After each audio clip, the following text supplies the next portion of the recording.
Donc, qu'est-ce qui arrive à l'équilibre? L'équilibre, bon, est une autre de ces facultés. Qu'est-ce qui arrive lorsqu'on vieillit?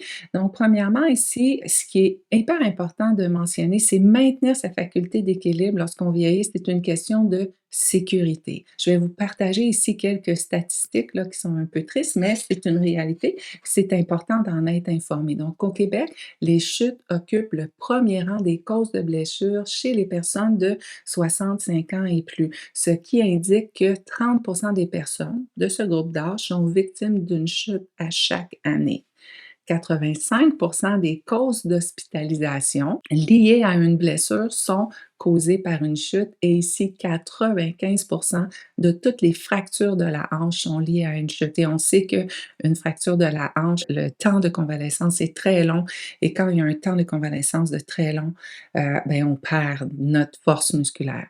On veut vraiment porter attention à notre équilibre, c'est tellement important et qu'est-ce qui arrive finalement à cette faculté d'équilibre lorsqu'on vieillit? Donc, on regarde ça ensemble. Il y a différents systèmes ici. Donc, le premier qui est le système vestibulaire. Donc, le système vestibulaire, c'est à l'intérieur des oreilles et il y a des capteurs internes. Et ces petits capteurs internes vont s'assécher. Et la façon dont ça fonctionne, donc dans les oreilles, il y a un petit liquide et dans un petit, disons, tuyau, on peut l'expliquer comme ça, et là, il y a les petits capteurs qui sont des petits filaments. Et quand ce liquide passe, où est-ce que les capteurs, ben, c'est ça qui nous permet de se maintenir en équilibre, hein, de se repérer dans l'espace autour de nous. Et quand ces petits capteurs internes s'assèchent, tristement, ils n'ont pas la capacité de se régénérer. Donc, ça va être bien important de porter attention à tous les éléments qui vont faire en sorte qu'on est capable de maintenir notre équilibre, de le développer et de le maintenir le plus longtemps possible parce que les petits capteurs, si c'est quelque chose qui nous affecte, ben, ne vont pas se régénérer. Il y a également les sens, hein, les fameux 5 sens et plus particulièrement la vision, l'ouïe et le toucher. Donc la vision, on comprend que si on ne voit pas très bien, c'est bien de porter des lunettes pour bien voir, hein, donc on va mieux se repérer autour de nous. L'ouïe aussi également, c'est hyper important. L'ouïe va nous aider à rester en équilibre, donc à se situer dans l'environnement où on se trouve avec les bruits. Donc, super important que si ben, on a un problème auditif, de demander et puis de porter hein, ces appareils auditifs qui vont nous aider à mieux entendre et le toucher. Et ici, plus particulièrement au niveau des pieds. Donc, des fois, au niveau des mains et des pieds, on va avoir une perte de sensation. Et si on a une perte de sensation au niveau des pieds, puis les pieds, ben, c'est ce qui nous ancre au sol. Donc, si on a une perte de sensation au niveau des pieds, ça va être plus difficile, hein, de maintenir notre équilibre. Et maintenant, le sixième sens, hein, qu'on appelle la proprioception. Donc, la proprioception, qu'est-ce que c'est, là, dans un peu plus concret? Donc, il y a des récepteurs situés au niveau des muscles, des tendons et puis des articulations qui nous permettent de constamment et dès qu'il y a un mouvement, de s'aider à se repérer dans l'espace, autour de nous. Le paddleboard, dans la planche à pagaie, depuis les dernières années, est hyper, populaire. Si jamais vous l'avez essayé, vous allez bien comprendre ce que je veux dire. Si vous ne l'avez pas essayé, vous avez l'impression que c'est super facile. Vous voyez les gens qui s'en vont avec la planche à pagaie, ils sont très, très stables, mais constamment, donc il y a cette recherche d'équilibre, une espèce de petit jeu de pied pour arriver à justement, bah, sembler être bien en équilibre debout sur notre plancher. Ça, ben, c'est le sport idéal pour travailler la proprioception. Et qu'est-ce qui arrive quand on limite les mouvements avec les années? Donc, on va devenir moins actif et puis la différence des mouvements quotidiens qu'on peut avoir va diminuer. Et puis, quand on va faire un mouvement, ça fait longtemps qu'on n'a pas fait, donc là, il y a un risque de perte d'équilibre. Et particulièrement, ben, si on a ce manque de sensibilité, ce toucher là, au niveau de la plante des pieds.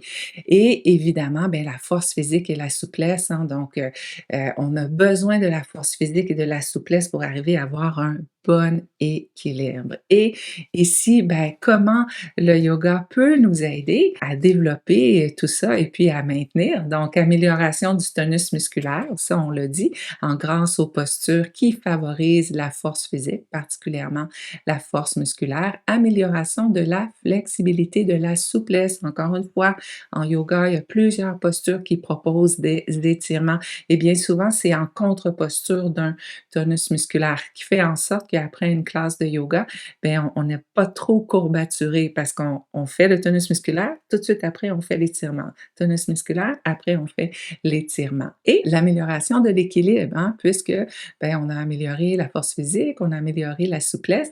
Et en yoga, il y a des postures qui sont dédiées à pratiquer notre équilibre. Et ce qui est merveilleux en yoga, c'est qu'on pratique l'équilibre dans un contexte sécuritaire.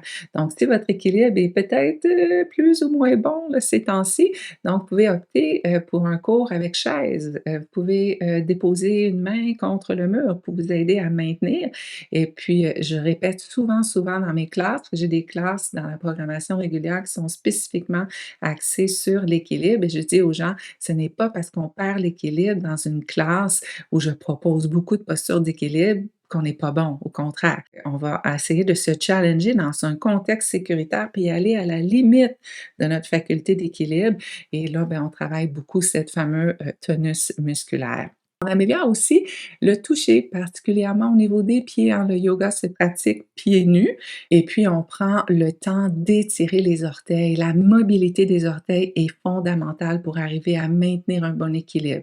Donc, prenez le temps demain, après-demain, cet après-midi à regarder, essayez de vous maintenir tout simplement debout, bien droit, puis regardez le travail fait par les orteils. Et plus vous rapprochez les pieds l'un contre l'autre, plus les orteils vont travailler à vous maintenir en équilibre. Donc, portez attention à ça. Encore une fois, dans mes cours, c'est quelque chose que je fais faire régulièrement. Étirement des orteils pour maintenir la mobilité.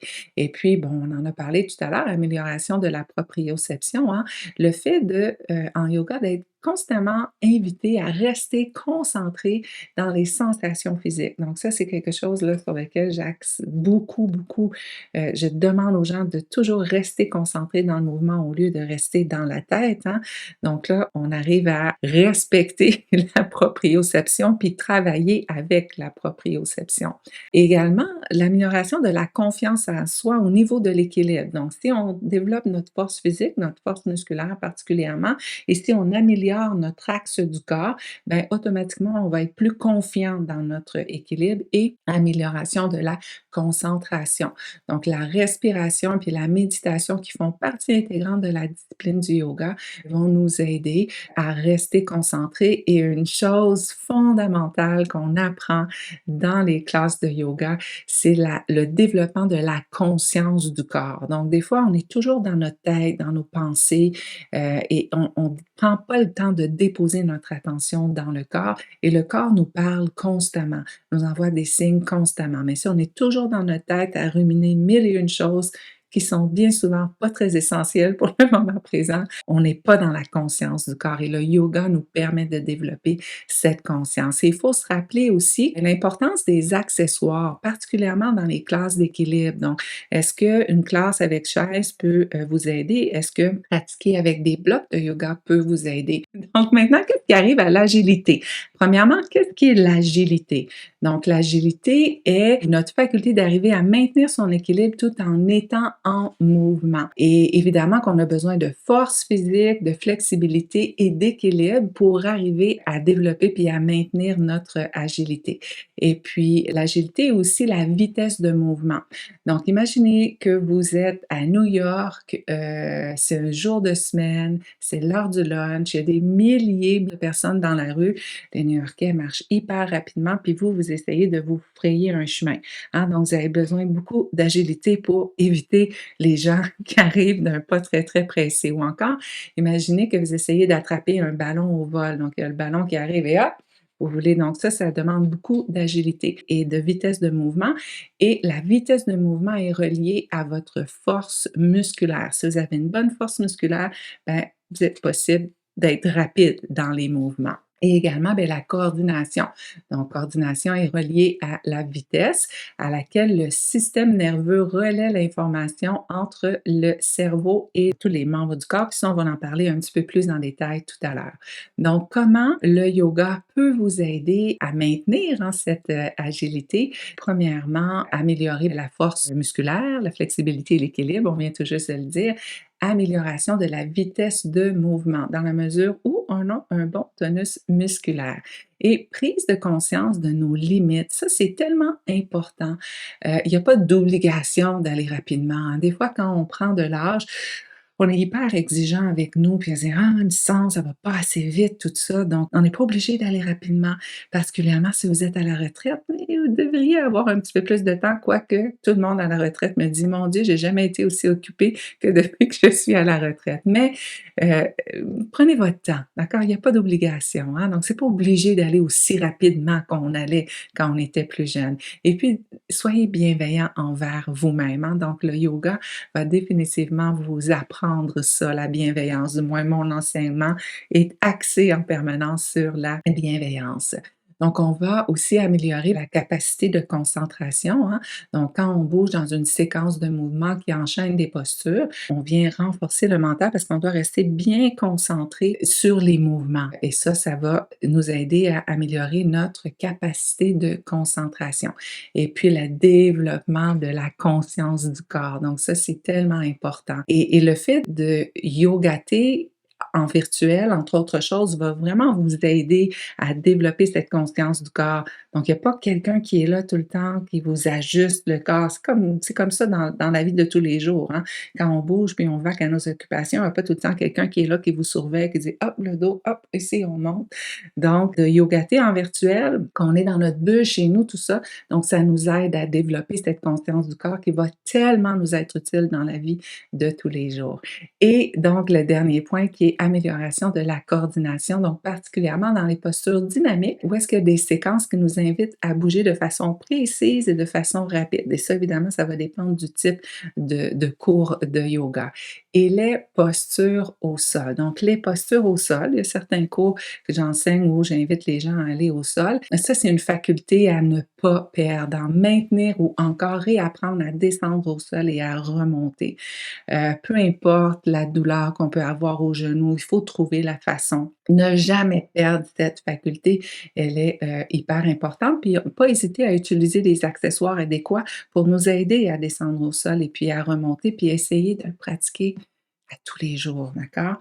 Et je vais vous partager une petite, statistique encore une fois là. Donc 36 des personnes de 65 ans et plus qui font une chute sans blessure grave ne sont pas en mesure de se relever seuls. Donc ça fait tellement longtemps qu'ils sont pas allés au sol qu'ils ne se rappellent plus comment remonter. Puis il y a un certain chemin neurologique qui nous indique comment le faire, hein. C'est une des premières choses qu'on apprend quand on est petit. On est au sol, puis on se lève, on apprend à marcher, on est debout.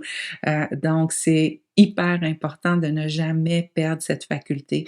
Pratiquez-le et si ça fait longtemps que vous n'êtes pas allé au sol, je vous invite vraiment à le faire, puis utiliser tous les accessoires nécessaires pour ne jamais perdre cette faculté.